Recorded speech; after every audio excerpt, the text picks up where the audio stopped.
saya Fonseca. Di video kali ini saya akan membahas tentang pertumbuhan Islam di Jepang, di mana orang-orang Jepang mulai beramai-ramai menunjukkan rasa tertariknya pada ajaran Islam. Yang kedua, saya juga akan membahas tentang undang-undang yang disahkan oleh pemerintah India dan berpotensi merugikan agama tertentu, lebih tepatnya agama Islam.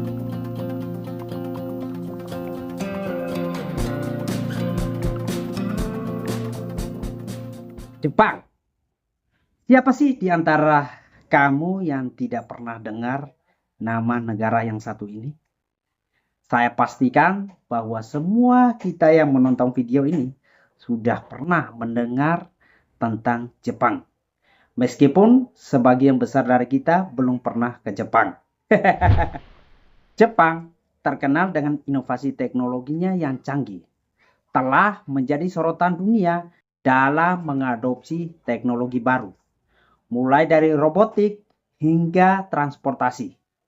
Contohnya, tren penggunaan robot di industri layanan, seperti restoran yang menggunakan robot untuk mengantarkan makanan kepada pelanggan mereka.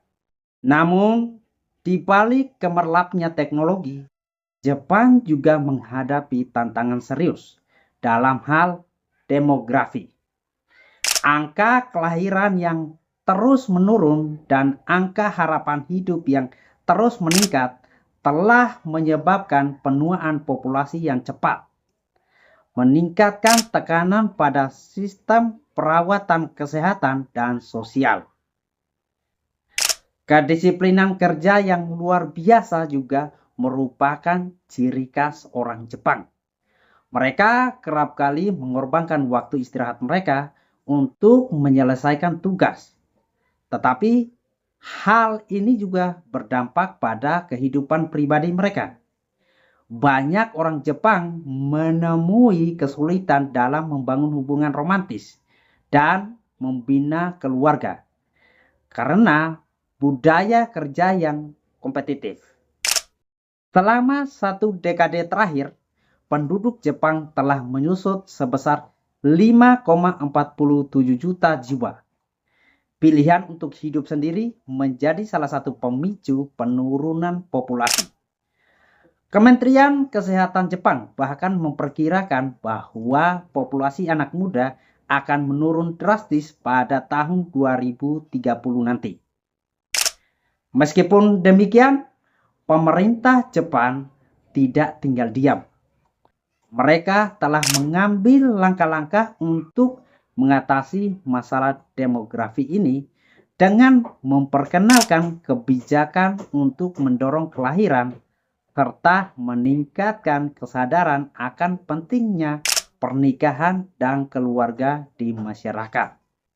Jadi, meskipun Jepang tetap menjadi negara yang canggih dalam teknologi dan kebiasaan modern, mereka juga dihadapkan pada tantangan serius dalam hal populasi dan demografi.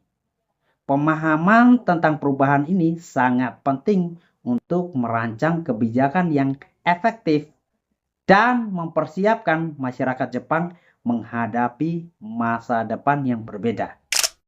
Teman-teman semua, dalam beberapa dekade terakhir, Jepang telah menyaksikan pertumbuhan minat yang signifikan terhadap agama Islam. Fenomena ini dipicu oleh beberapa faktor, termasuk peningkatan pernikahan antara warga Muslim dan warga negara Jepang, serta pertumbuhan jumlah orang yang berpindah agama di Jepang selama 2 dekade terakhir. Dampaknya terasa dengan peningkatan jumlah masjid hingga 7 kali lipat. Menurut Hirofumi Tanada, seorang profesor emeritus sosiologi di Universitas Waseda di Tokyo, Jepang kini menjadi rumah bagi lebih dari 200.000 Muslim. Studi yang dilakukan Tanada dan rekan-rekannya menunjukkan adanya 113 masjid di seluruh Jepang pada Maret 2021, naik dari hanya 15 masjid pada tahun 1999. Sebagian dari mereka yang menjadi muslim baik melalui pernikahan maupun atas kemauan mereka sendiri menyumbangkan pada pertumbuhan pesat umat Islam di Jepang. Nah, teman-teman semua, kehadiran Islam di Jepang melalui sejarah yang panjang.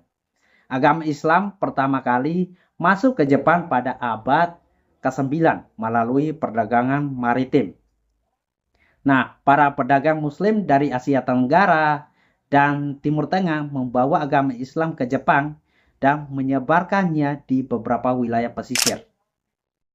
Salah satu tonggak sejarah yang penting adalah pendirian Masjid Kobe pada tahun 1935 yang menjadi masjid pertama di Jepang. Saat ini lebih dari 100 masjid tersebar di seluruh Jepang, mencerminkan pertumbuhan dan penyebaran agama Islam di negara ini.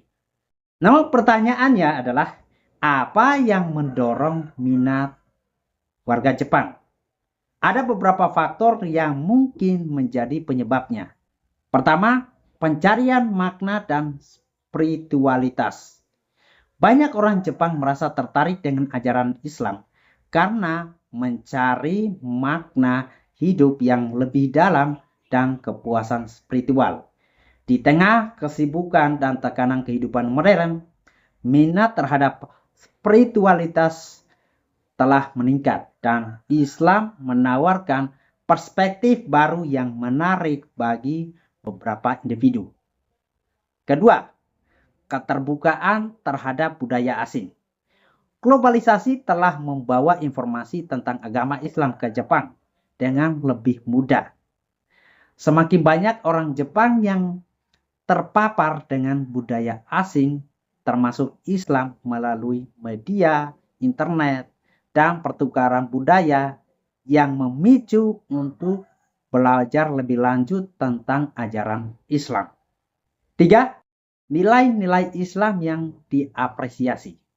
Sebagian orang Jepang menghargai nilai-nilai moral yang diajarkan oleh Islam, seperti ketekunan, toleransi, dan keadilan. Di tengah-tengah kehidupan modern yang seringkali penuh dengan tekanan dan konflik, banyak yang melihat ajaran Islam sebagai sumber inspirasi untuk menciptakan masyarakat yang lebih baik. Yang keempat, perubahan demografis dan migrasi. Peningkatan jumlah imigran Muslim ke Jepang telah memperkenalkan agama Islam ke dalam masyarakat Jepang dengan lebih luas. Interaksi dengan umat Islam baik dalam lingkungan kerja maupun sosial telah membuka mata banyak orang Jepang terhadap ajaran Islam dan membuat mereka lebih ingin belajar tentang agama Islam. Yang kelima, pendidikan dan kesadaran. Pendidikan tentang Islam dan kesadaran tentang agama ini semakin tersebar luas di Jepang.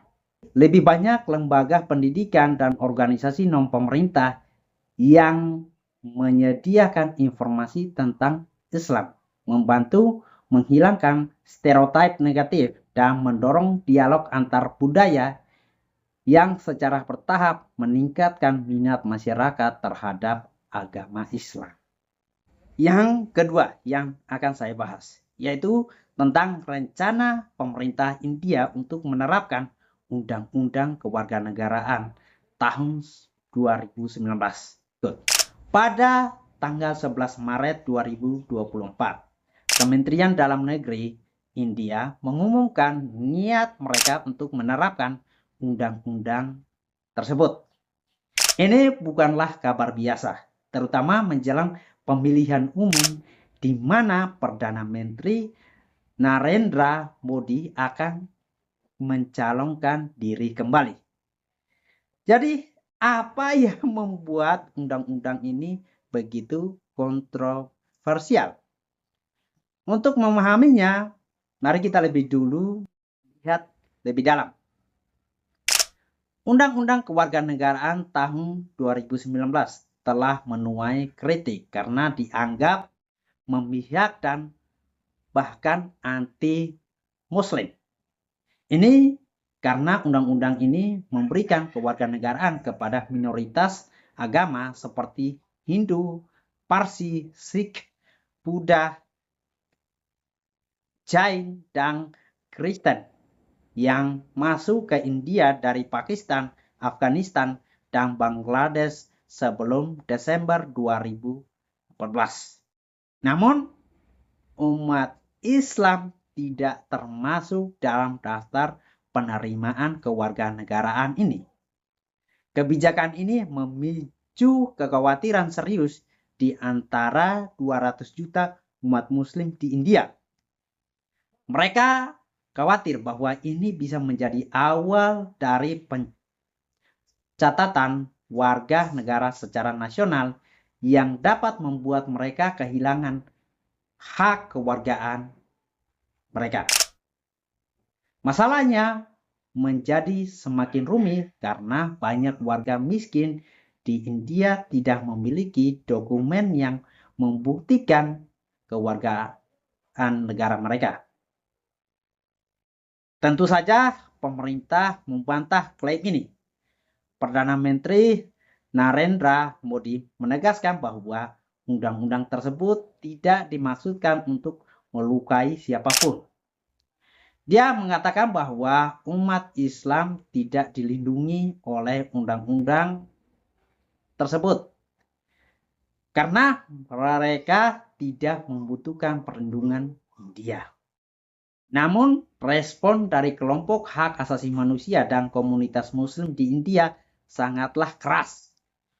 Mereka mengatakan bahwa undang-undang ini bersama dengan sistem registrasi kewarganegaraan yang diusulkan berpotensi merugikan 200 juta umat Muslim di negara itu.